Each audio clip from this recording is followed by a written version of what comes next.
नमस्कार। आर के knowledge channel में आपका स्वागत है। मैं हूं राधा कृष्ण कुमार। मैं आज आपसे भारतीय संविधान के निर्माण की कहानी के विषय में बात करूंगा। 1757 की पलाशी की लड़ाई तथा 1764 की बक्सर की लड़ाई के बाद शुरू में बंगाल और धीरे धीरे पूरे भारत में ब्रिटिश इंडिया कंपनी का राज स्थापित हो गया। हालांकि भारत पर ब्रिटिश ईस्ट इंडिया कंपनी का शासन था, मगर कंपनी के ऊपर ब्रिटिश सरकार निगरानी करती थी और उसे पार्लियामेंट द्वारा कानून बनाकर निर्देशित करती थी। इस क्रम में 1757 से 1857 तक ब्रिटिश ईस्ट इंडिया कंपनी के कामकाज को विनियमित करने और उन्हें भारत पर शासन करने में मदद करने के लिए 5 प्रमुख कानून बनाए गए थे, जिसमें 1773 का रेगुलेटिंग एक्ट, 1784 का पिट्स इंडिया एक्ट, 1813 का चार्टर एक्ट, 1833 का चार्टर एक्ट तथा 1853 का चार्टर बनाया गया था। ईस्ट इंडिया कंपनी के हुकूमत के ठीक 100 साल के मौके पर भारत में कंपनी सरकार के खिलाफ विद्रोह होना शुरू हो गया। सबसे पहले कंपनी के भारतीय सैनिकों ने बैरकपुर, मेरठ तथा झांसी छावनी में विद्रोह किया। धीरे धीरे यह विद्रोह व्यापक होने लगा और देशी रियासतों तथा जमींदारों का भी समर्थन मिलने लगा। दिल्ली में बहादुर शाह द्वितीय, जनरल बख्त खान, लखनऊ में बेगम हजरत महल, कानपुर में नाना साहब तथा तात्या टोपे, झांसी में रानी लक्ष्मीबाई तथा बिहार के आरा जिले के जगदीशपुर के बाबू कुंवर सिंह तथा अमर सिंह का विद्रोह ऐतिहासिक था, लेकिन यह विद्रोह अंग्रेजों द्वारा कुचल दिया गया।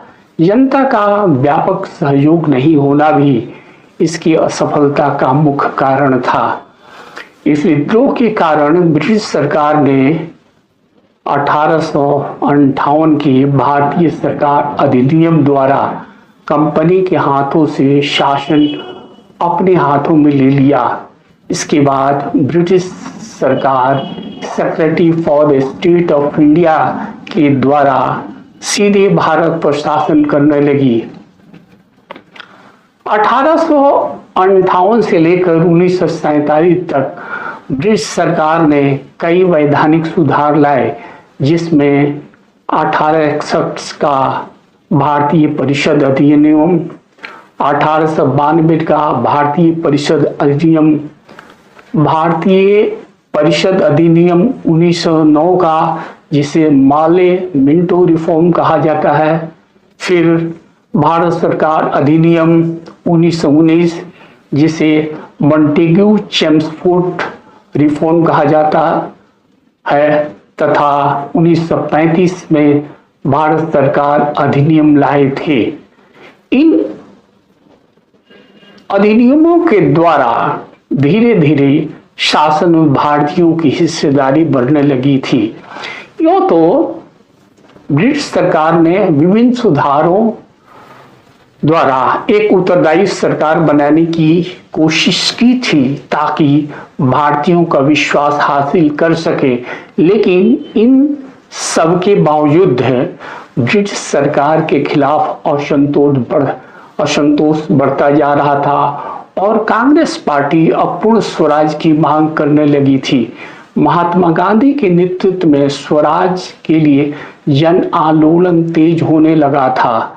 सबसे पहले 1928 में नेहरू रिपोर्ट द्वारा ब्रिटिश सरकार से भारत के लिए एक नए प्रभुत्व राज्य यानी डोमिनियन स्टेट और भारत के संविधान के लिए एक संघीय ढांचे की मांग सभी दलों द्वारा एक ज्ञापन के द्वारा की गई थी। इसमें विधायिकाओं में अल्पसंख्यकों के लिए सीटों के आरक्षण के साथ साथ संयुक्त निर्वाचन मंडल का भी प्रस्ताव रखा गया था। इसे मोतीलाल नेहरू की अध्यक्षता में एक समिति द्वारा तैयार किया गया था, जिसमें जवाहरलाल नेहरू सचिव थे। समिति में 9 अन्य सदस्य थे। अंतिम रिपोर्ट पर मोतीलाल नेहरू और जवाहरलाल नेहरू, अली इमाम, तेज बहादुर सप्रू, माधव श्रीहरि, मंगल सिंह, सुहेब कुरैशी, सुभाष चंद्र बोस और जिया प्रधान के हस्ताक्षर थे। 1942 में सर स्टैमफोर्ड क्रिप्स के नेतृत्व में क्रिप्स मिशन भारत आया था। क्रिप्स मिशन द्वारा दिए गए कुछ प्रस्ताव निम्नलिखित थे। द्वितीय विश्व युद्ध के बाद भारत को डोमिनियन स्टेट दिया जाएगा।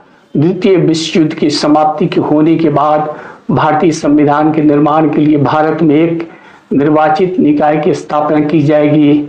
यहाँ तक कि भारतीय राज्य भी संविधान निर्माण निकाय में भाग लेंगे, लेकिन भारत के सभी दलों एवं वर्गों ने क्रिप्स मिशन द्वारा दिए गए प्रस्तावों को अस्वीकार कर दिया। द्वितीय विश्व युद्ध की समाप्ति के पश्चात ब्रिटेन में आम चुनाव हुआ। इस चुनाव में विंस्टन चर्चिल की कंजर्वेटिव पार्टी चुनाव हार गई और लेबर पार्टी चुनाव जीत गई। क्लीमेंट इटली को जुलाई 1945 में यूनाइटेड किंगडम में सरकार बनाने के लिए किंग जॉर्ज द्वारा आमंत्रित किया गया, जो विंस्टन चर्चिल के बाद यूनाइटेड किंगडम के प्रधानमंत्री बने। क्लीमेंट इटली के चुनाव के दौरान ने यह घोषणा कर दी थी कि सत्ता में आने के बाद वे भारत, बर्मा तथा अन्य उपनिवेशों को आजाद कर देंगे। दरअसल द्वितीय विश्व युद्ध में ब्रिटेन के जन और धन की काफी हानि हुई थी। ब्रिटिश लोग युद्ध और चर्चिल नीतियों से परेशान थे। इस कारण कंजर्वेटिव पार्टी चुनाव हार गई तथा लेबर पार्टी चुनाव जीत गई। ब्रिटेन उपनिवेशों को संभालने में असमर्थ था। इसी कारण क्लीमेंट इटली की सरकार ने 1946 में भारतीयों को सत्ता हस्तांतरित करने के लिए कैबिनेट मिशन भेजा। कैबिनेट मिशन के योजना के कुछ प्रमुख प्रस्ताव थे। भारतीय राज्य और ब्रिटिश राज्य मिलकर भारत संघ बनाएंगे। 389 सदस्यों वाली एक संविधान सभा की स्थापना की जाएगी। प्रमुख राजनीतिक दलों के 14 सदस्य अंतरिम सरकार बनाएंगे। एक प्रतिनिधि संस्था का गठन किया जाएगा, जिसे संविधान सभा नाम दिया जाएगा। संविधान बनने तक संविधान सभा डोमिनियन विधान मंडल के रूप में कार्य करेगी। संविधान बनने तक भारत का प्रशासन भारत सरकार अधिनियम 1935 के अनुसार किया जाएगा। कैबिनेट मिशन के प्रस्ताव के आधार पर 389 सदस्यीय संविधान सभा का गठन प्रांतीय विधानसभाओं के निर्वाचित सदस्यों द्वारा किया गया, लेकिन 1947 में लॉर्ड माउंटबेटन के घोषणा के बाद 15 अगस्त 1947 को ब्रिटिश भारत को दो भागों में बट गया। मसलन भारत और पाकिस्तान। मुस्लिम लीग के सदस्यों के संविधान सभा से बाहर होने के बाद संविधान सभा के सदस्यों की संख्या 389 से घटकर 299 हो गई। संविधान सभा के पहले अस्थायी अध्यक्ष सच्चिदानंद सिन्हा थोड़े समय के लिए थे। इसके बाद अस्थायी सदस्य डॉक्टर राजेंद्र प्रसाद, उपाध्यक्ष हरेंद्र कुमार मुखर्जी तथा संविधान सभा के कानूनी सलाहकार सर बेनेगल नरसिंह राव यानी BN राव चुने गए। संविधान के प्रारूप बनाने के लिए भीमराव अंबेडकर की अध्यक्षता में 7 सदस्यीय ड्राफ्टिंग कमेटी गठित की गई, जिसमें अन्य सदस्यों के में अलादी कृष्णा स्वामी अय्यर, एन गोपाला स्वामी, कन्हैया लाल मानिकलाल मुंशी, मोहम्मद सदादुल्ला टाटा, डीपी खेतान चुने गए। संविधान बनाने में कुल 2 साल 11 महीना 18 दिन लगे और संविधान के मसौदों पर बहस के दौरान 165 दिनों का 11 सेशन चला। जहां भारत का संविधान दुनिया का सबसे बृहत संविधान है, वहीं मोनाको का संविधान सबसे छोटा संविधान है। मोनाको एक संप्रभु शहर गणराज्य है जो पश्चिम यूरोप के फ्रेंच रिवियरा में स्थित है। ब्रिटेन में कोई लिखित संविधान नहीं है और ब्रिटेन का शासन कानूनों और कन्वेंशंस के आधार पर चलता है। वहीं संयुक्त राज्य अमेरिका का संविधान सबसे पुराना लिखित संविधान है, जिसमें मात्र 7 अनुच्छेद हैं। संविधान के निर्माण में 4 व्यक्तियों की अहम भूमिका थी, जिसमें सर भीमराव अंबेडकर, अलादी कृष्णा स्वामी अय्यर तथा एन गोपाला स्वामी का काफी योगदान था।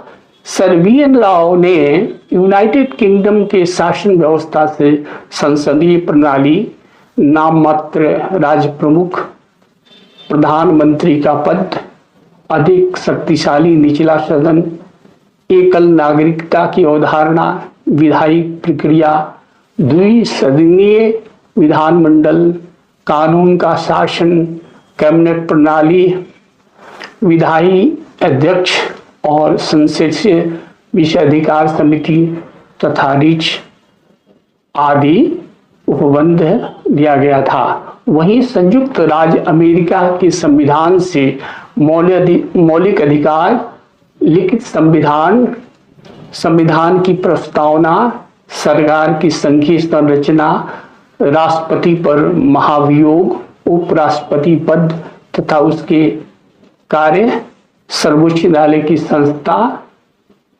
उच्चतम न्यायालय और उच्च न्यायालयों के न्यायाधीशों को हटाने की प्रक्रिया, निर्वाचन मंडल, स्वतंत्र न्यायपालिका और शक्तियों का पृथक्करण, न्यायिक समीक्षा यानी पावर ऑफ जुडिशियल रिव्यू, सशस्त्र बलों के कमांडर इन चीफ के रूप में राष्ट्रपति को लिया गया था। आयरलैंड के संविधान से राज्य के नीति निर्देशक सिद्धांत, राष्ट्रपति द्वारा राज्यसभा के लिए सदस्यों का मनोनयन तथा राष्ट्रपति के चुनाव की विधि। ऑस्ट्रेलिया के संविधान से राज्यों के बीच व्यापार की स्वतंत्रता, संघीय क्षेत्राधिकार से बाहर के मामलों पर संघ की विधायी शक्ति, समवर्ती सूची, संसद के संयुक्त सत्र का प्रावधान। फ्रांस के संविधान से प्रस्तावना में स्वतंत्रता, समता, बंधुत्व की अवधारणाएं।